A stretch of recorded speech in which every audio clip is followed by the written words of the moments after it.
Namaste, guys. ChristianRLong, Life Enhancement Consultant, giving you a big and beautiful shout out on this Monday evening here in Denver, Colorado. It's a little after 5:30 p.m. Mountain Time. We're jumping on for a daily dose of growth, challenges designed to grow your soul and help you become a better person. We jumped on about 30 minutes early this evening because I have a healing that I had to reschedule because my body wasn't feeling well a few days ago. And hey, this was the best time, the next best time. We tried to fit it in. Other times it didn't interfere with today's challenge, but here we are, is what it is, and we will move forward as best we can. So, for those of you joining for the first time, we do challenges in the evening. We do challenges in the morning at 8 o'clock a.m. Mountain Time. Jessica, namaste. We do the challenges at 8 o'clock a.m. Mountain Time. It typically takes 15 minutes to do the challenge. You have 10 hours to do that 15-minute challenge. And then this evening we do our challenge review at generally 6 o'clock p.m. But today we did it 30 minutes earlier, 6 o'clock p.m. Mountain Time. No, I didn't do it because I didn't want to miss your talk. Oh, well, I appreciate you taking accountability for not doing today's challenge. It's all that in a bag of chips. Which actually I have a really funny story about that. When I was growing up in Massachusetts as a teenager, I lived in cow country or cow town. It was called Berlin, Massachusetts, and the place was basically known just for cows. It had a small population. Laura, namaste. It had a small population of about 2,000 people, very teeny tiny place. And all of a sudden there was news that a mall's coming in. Like, a mall at that time in the mid-90s coming into a teeny tiny town, that's a major ordeal because that means jobs, that means opportunities, that means picking up girls, right? It was an amazing thing to have happen in our area. And it took about a year and a half for the mall to be built, and then it was built. The first week that it was open, my brother went there, and all the different stores were doing different promotions to bring in what? Business, to bring in referrals, to have people coming back. So CVS, Kendra, I'm going to say CVS, a well-known pharmacy chain in New England, similar to Duane Reade, similar to Walgreens, CVS or CVS Pharmacy, they were giving out free bags of chips. Those little tiny baby bags of chips that you get as a kid when you get a lunch, a lunch program or something like that. So the CVS was giving out teeny tiny bags of chips, potato chips, like Lay's potato chips, I think Doritos or something like that.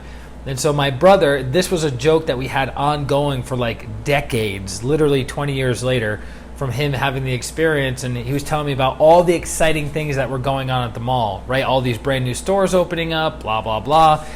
At the time, he was in his mid-20s. And he said to me, oh, and it was also me going there as well. So I went to the mall to meet up with all my friends, and we had a great experience. We were like meeting all these cool girls, and we applied to all these different places to work at. I ended up working at so many different places at that mall over like a 3-year period. It would blow your mind. I could do a whole week-long stream on the experiences that I had at this particular mall. It's still there. It's called the Solomon Pond Mall in Berlin, Massachusetts. It's actually right on the line between Marlborough and Berlin, Massachusetts. So look it up if you want to get, a couple laughs or whatever. So I told my brother all the exciting things that I did with my friends my first couple days over at the mall, and then he went there. I forgot, he went there after I did. And then he came back to me and he goes, well, I got this free bag of chips at the mall. Jessica's like, of course, we still have CVS here in New York. I know, but some people don't know what CVS is. I don't think they're everywhere in the country or everywhere in the world, obviously, right? Tina, I'm going to say. So anyways, that was a joke that he's like, oh, I got this free bag of chips at the mall. So it's kind of like what we say is when the other person is sharing something that's super, super exciting about their life, some job promotion they got, some new vacation they went on, some new gadget they did, writing a book, inventing a product or service, something like massive. My brother would say something like, well, I got a free bag of chips at the mall, right?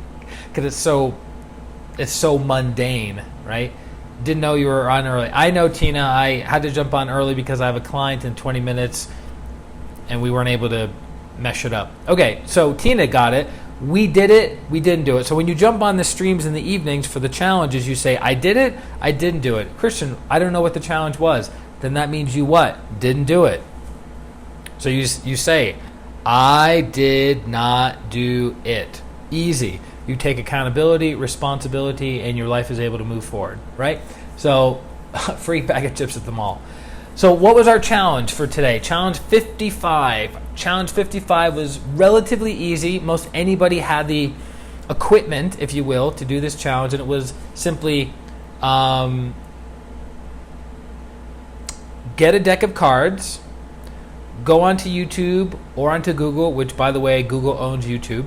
Go onto Google, learn one card trick, and then show that card trick to someone else. So Kendra says, I didn't do it, boo, I didn't see it, boo. Well, Kendra, you need to get with the program, my dear. So every single morning, 7 days a week at 8 o'clock a.m. Mountain Time, we jump on and we give the challenge. We say, here's the challenge for the day. And the challenges are not connected to each other. So today's challenge is only today's challenge. So you can jump on tomorrow, completely different challenge, not connected to today's challenge, wasn't connected to yesterday's challenge. All the challenges are independent. Lori, I'm going to say. So Tina says, I'm not a Magic fan, so I was frustrated while trying it. Ooh, good awareness. So in this moment, when we do our challenge review, people share their insights. They share their insights.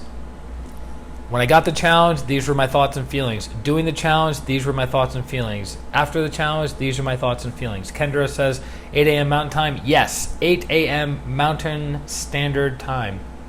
Lori did it. Yeah, Lori, get it, girl. Good job. Good job, good job, good job. Awesome. So what was your feedback? So Tina says, I don't like magic. Awesome, perfect. What did you learn about this process other than you don't like magic? And what are these challenges designed to do? To stretch you, to grow you, to get you out of your comfort zone, mentally, emotionally, physically, and even financially. And all of them help you grow spiritually, because that's how it works. That's how it works. So what else? I'll wait for some more feedback from you guys. I should have got like a drink or something. Let me grab a LaCroix. You guys want to come with me to the kitchen? Let's all go together in a little tiny caravan, an online caravan.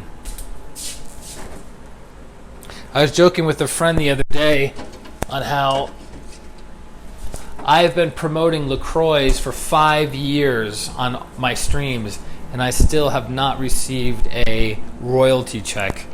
I should send them like, hey, I have hundreds of hours of drinking LaCroix promoting you guys, and I have had friends and clients become fanatical about LaCroix.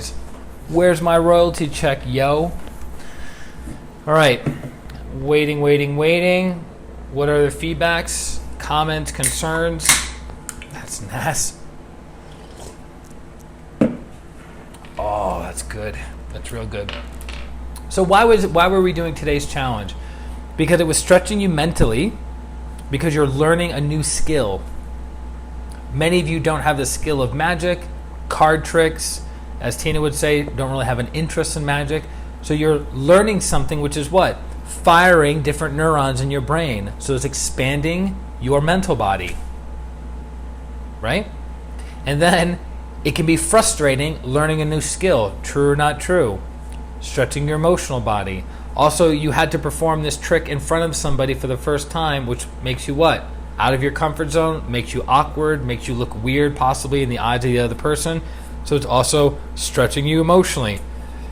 And then you're having to do the coordination, which is stretching you physically. So Lori says, I Googled the easiest card trick. I determined I'm not good at being magical. Don't cut yourself short. Tina says, I am one to like to be able to understand and know how things work. So with magic, my brain gets frustrated when I can't understand it. Ooh, good point.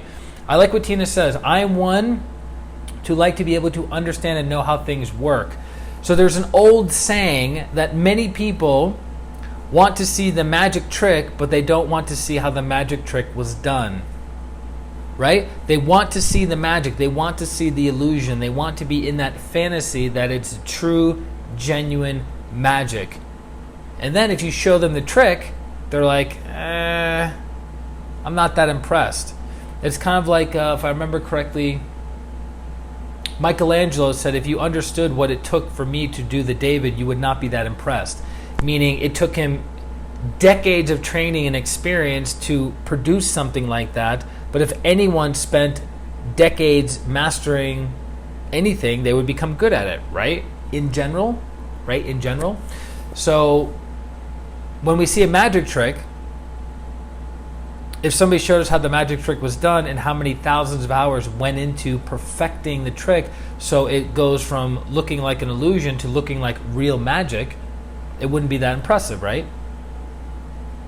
That makes sense?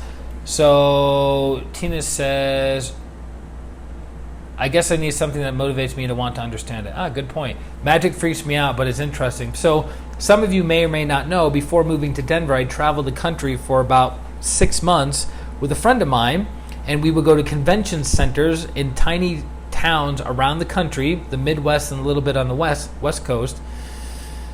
And at these convention centers, we would sell rock, fossils, and gems. Rock, fossils, and gems. That was the business that my friend owned, that he was renting out convention space from the guy who was running these shows that dealt with dinosaurs, right? It was a huge money grab.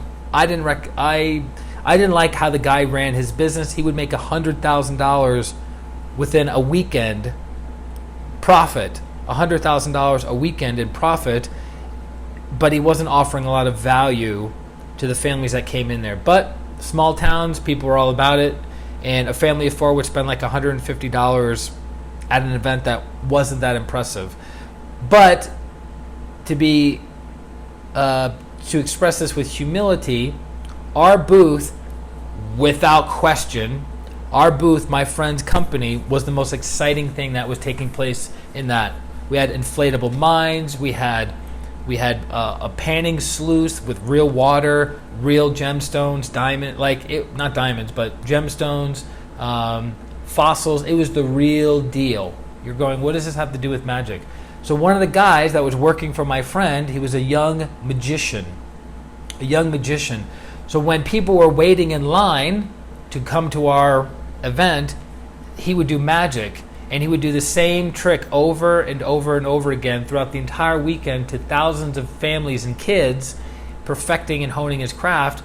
And people would be like, oh, damn! They would be blown away by watching magic being done. And I grew up, like most of us, watching magic on TV or having performers come to birthday parties or special events. So if I wasn't a healer, I would either be an infomercial guy, which I love those guys. They're called pitchmen, or I would be a magician, or I would be a hypnotherapist, because I love it. I think it's super, super exciting. I think it's fascinating that you can bring joy in mystery to people. So Tina says she likes to understand. So if you do the trick and it's exciting, she's going to get more excited and be like, how did you do it? I want to understand how you did what you did, right? And then once you understand, for me, once I understand what a magician has to do in order to make that trick seem like an illusion and to seem flawless, is actually super impressive.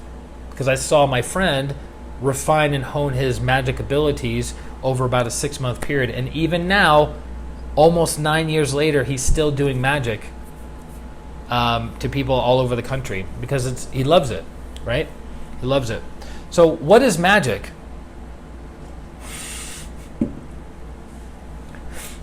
Tina says, like the illusionist, how did they do that? Yes. Tina says, I want to pull my hair out.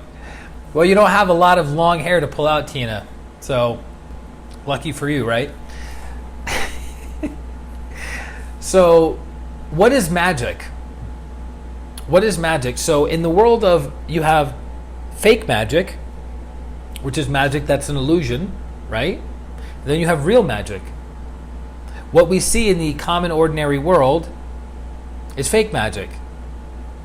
Real magic, with a K, it's typically spelled with a K, M-I-G-I-K, magic, is manipulating subtle energies for healing purposes. So white magic is when you manipulate subtle energies to heal somebody, to help somebody, to alleviate the suffering and sorrow of somebody. That's called white magic. Black magic is using subtle energies to manipulate people to get what you need, want, and desire. So you're extracting energy and resources from them to get what you want. That's called black magic. So it's the same process of manipulating subtle energies, but the intention is entirely different. The white magician wants to help. The black magician wants to harm or hurt or take advantage of or manipulate. Make sense? And then a red magician or red tantra, you have white tantra, black tantra, red tantra. Red tantra is you're combining your energies with the energies of another person for spiritual growth and evolution. Right? So that's also known as arhatic sexual alchemy within pranic healing, which is the energy healing modality that my teacher, Grandmaster Cho Kokusui, the modern founder of pranic healing and arhatic yoga, developed many, many years ago. So again, white magic is using subtle energies to heal somebody. That's what we do in pranic healing, in energy healing, right? Black magic is using subtle energies to hurt, take advantage of, manipulate somebody. And then red magic, typically, is you combining your energy with another person for you both to rapidly evolve together. Right? So that's kind of the connection of our challenge for today, was to give you the understanding of you can spend a lifetime practicing fake magic and become very, very good at it and give people the illusion that something beyond the five senses is taking place. Or, in the case of my life, I've dedicated the past 20 plus years of my life to developing and understanding true magic, real magic, genuine magic. This isn't to negate the skill and the training of magicians who do tricks, right? I remember one time I was, you could say for lack of a better way, I was reprimanded by one of the pranic healing masters because I did a video in downtown Denver. There's a major street in downtown Denver called the 16th Street Mall. 16th Street Mall. It's about 20 blocks of shops, restaurants, hotels,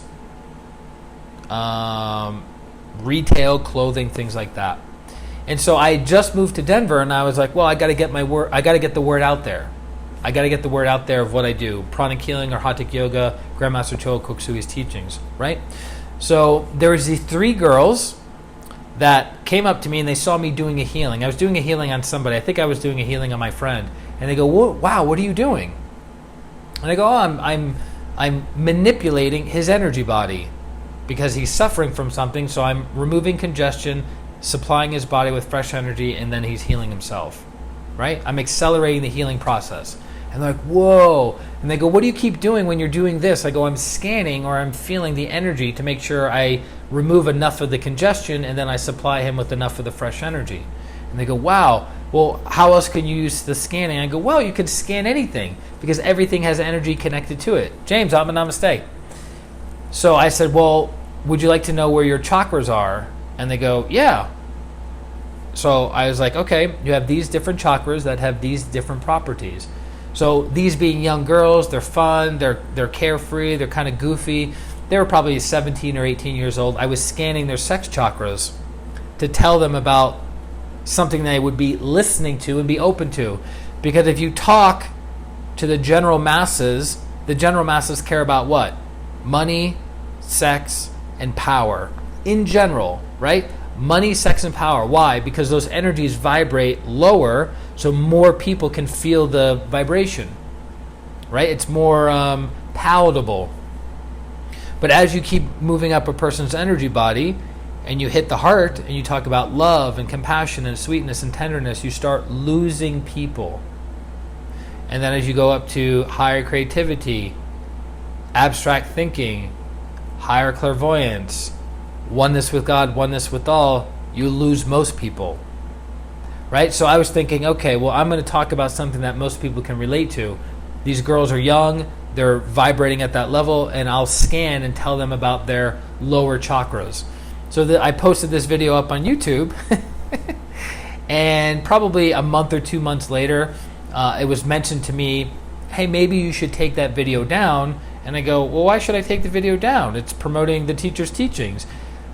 Because people's perception is going to be distorted of thinking that pranic healing is like fake magic. Pranic healing is a parlor trick, right? Like there's something behind the scenes that's operating, or it's the power of suggestion, or it's placebo, or it's something like that. And that's not what pranic healing is, right? It's a healing modality that can change your life. So I was like, all right. So I removed the video.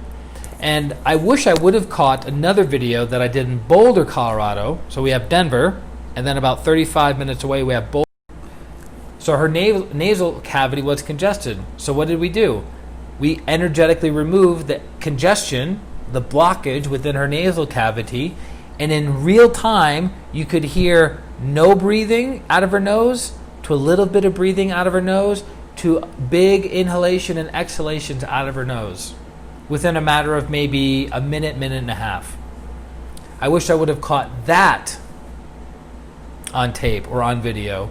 But see, that's real magic, right? White magic, using subtle energies to heal somebody.